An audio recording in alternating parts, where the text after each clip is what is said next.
Hey, this is Dante Stack, creator of Solve the World, the podcast, as well as the Solve the World card game. I'm coming to you today to give you an overview of how the card game actually plays out. As it turns out, even though I consider myself a fairly educated person and a half-decent writer, writing an instruction manual, really difficult. Making it precise, comprehensive, and easy to follow, not my cup of tea. Sorry, haven't mastered it yet. So, hopefully this video helps you guys play the game, enjoy it, understand all the nuances of it. So, here we go. The components of the game are pretty simple. You've got 30 destination cards. These are made up of 15 pairs of destinations. For instance, this one says Pishtacos Island, Pacific Ocean. It has a duplicate, and there's 14 other cards that have duplicates as well. Simple enough. Besides that, you have 22 character cards. These are made up of 7 different characters. We'll describe them in a moment and how they all work. Besides that, we've just got 2 specialized cards. One of them is a cheat sheet. This shows what every character does and what action they perform. So if you're in the middle of the game and you're suddenly flustered and you don't know what to do and you don't remember what all the characters do, you can look up this cheat sheet. It's there, it's convenient, hopefully it'll help you out. Besides that, there's just the most important card in the whole deck, the Croatoan. So the point of the game, the goal of the game, is to find where the Croatoan is hidden. So to set up the game, you shuffle the destination cards, and then you take one of them and hide the Croatoan behind it. Make sure no one sees what destination it is, or, the game's spoiled. So all the competitors now are going to be looking for the Croatoan, trying to find where it's hidden. If you find where it's hidden, ta-da, you win the game. There's one other way to win the game, and that's to annihilate all the other characters that are playing. But that's harder to do in most cases. Most of the time, just find the Croatoan, but we'll explain that in a moment. So, to start the game, it's pretty simple. You deal out 3 character cards to each person. Every person puts these character cards face up on the table. This isn't like poker, you're not hiding your character cards from anybody else. They're for everyone to see. It's not an illusion, it's not a trick. The game, at least in that regard, is not based on lying or concealing the truth. At the end of every turn, the play goes just turn-based wise once you start. And whoever starts, they either perform an action or they abstain. And then at the end of the turn, they take a destination card. In general, you want to get as many destination cards as possible. Once you think you have enough destination cards that you likely have the match for where the Croatoan is, you can search for it. I'll explain how to do that in a moment. But in general, at the end of your turn, you take a destination card. That's good news for you. You want to get as many destination cards as possible. All right, let's talk about the characters themselves and what actions they perform. There are 7 characters.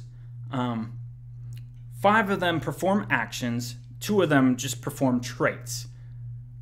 There's a slight difference there in what that means. Let me start with the characters that have traits. So, you're dealt 3 cards, and you get Joseph Further. And you see he's got a train there because he's a train conductor. And his trait is that at the end of every turn, instead of picking up just 1 destination card, you now pick up 2 destination cards. He's like the money pot. So, it's good. It's good to have him, and he doesn't cost you an action. So no matter whether you perform an action or not, at the end of every turn, because I have him in my deck, I'm now taking 2. Also, if I have 2 Joseph Furthers, I would take 2 additional destination cards, making my grand total at the end of every turn 3. So that's a good way. One strategy to try to win the game is to get as many Joseph Furthers as possible so that you've got all the destination cards and no one else has them. Since you have a deck of 3, you could also end up with 3 Joseph Furthers, picking up 4 destination cards at every time. So that's a trait, doesn't cost you anything. The other character that has a trait is Marshal Winston. He's got the keys to the kingdom because he blocks assassinations. There's another card, Lilith Babbitt. She has an action that works as an assassination. I guess we should explain her first, huh? So, it's your turn. You have Lilith Babbitt. And I, your competitor, have 3 Joseph Furthers in my deck. And I'm getting all the destination cards. I'm winning the game. Well, you can use her to assassinate one of his Joseph Furthers.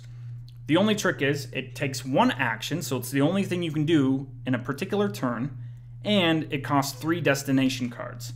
So if you don't have 3 destination cards that you immediately discard, you can choose which ones, if you're particular about that, then you can't assassinate. But if you do have 3 destination cards you're willing to part with, you discard them, and then you take out one of the Joseph Furthers.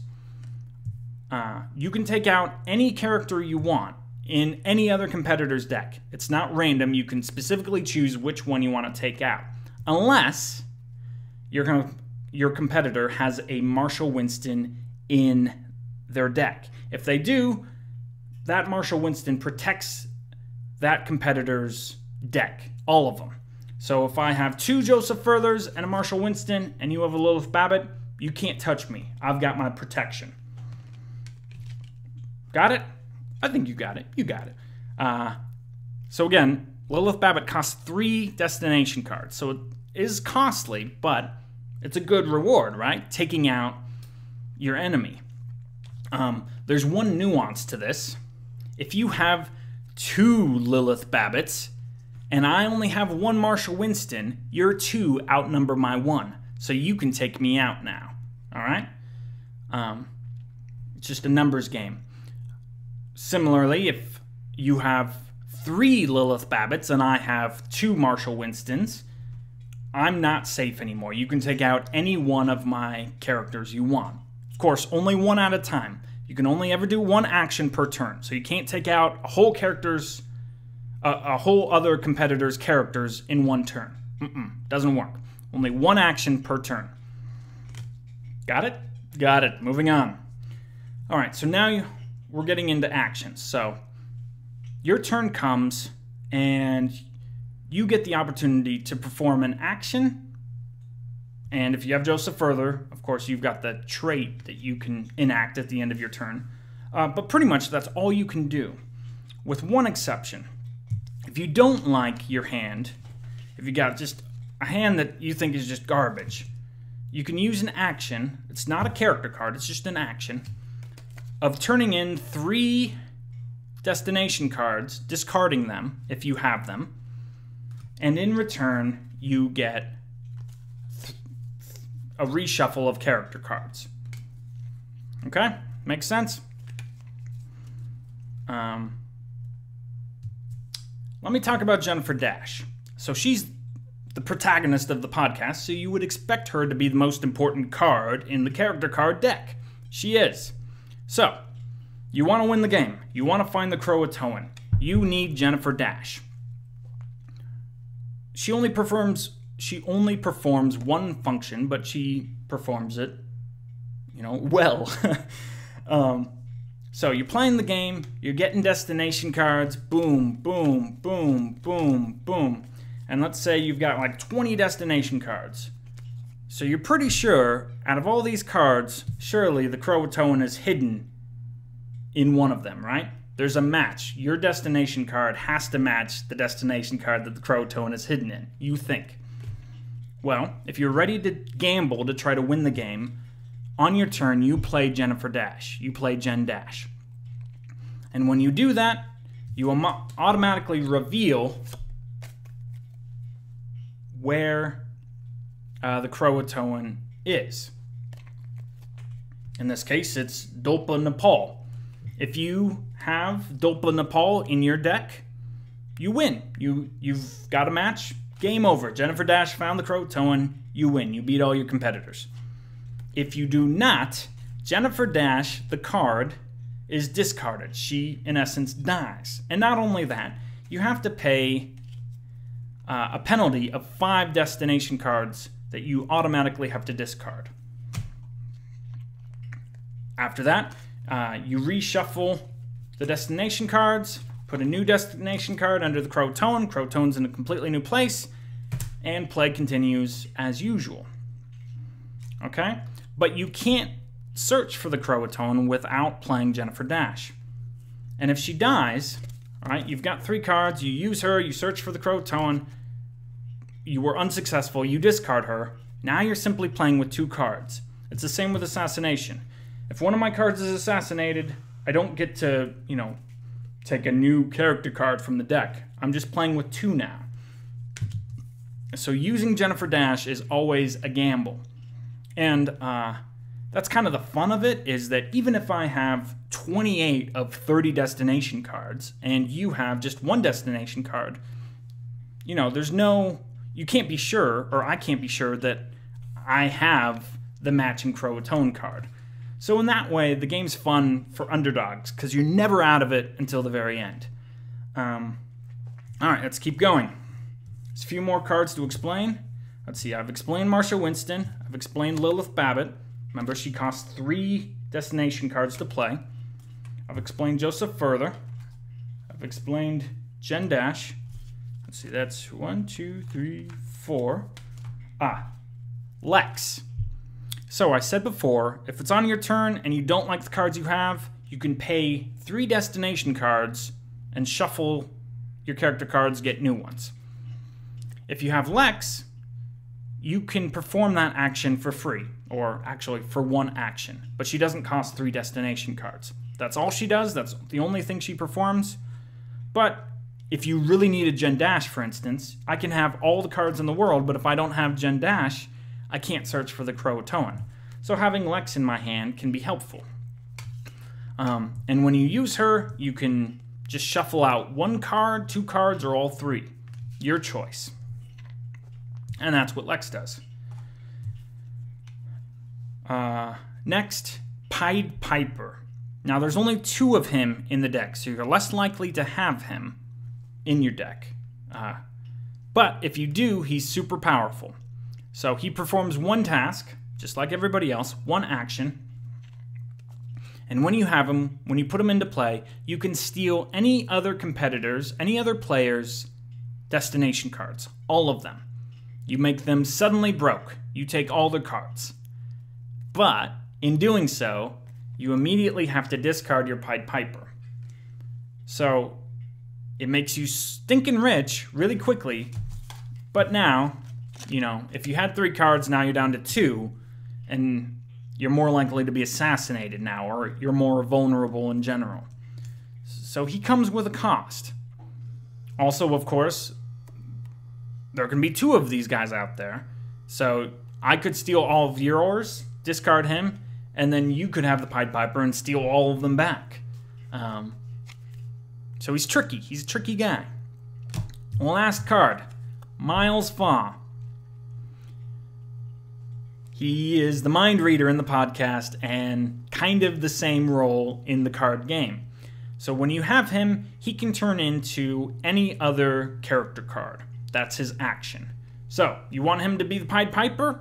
Because you just got all your cards stolen? Great. Use your action and turn him into a Pied Piper. Now, there's one little nuance here. You can only ever do 1 action per turn.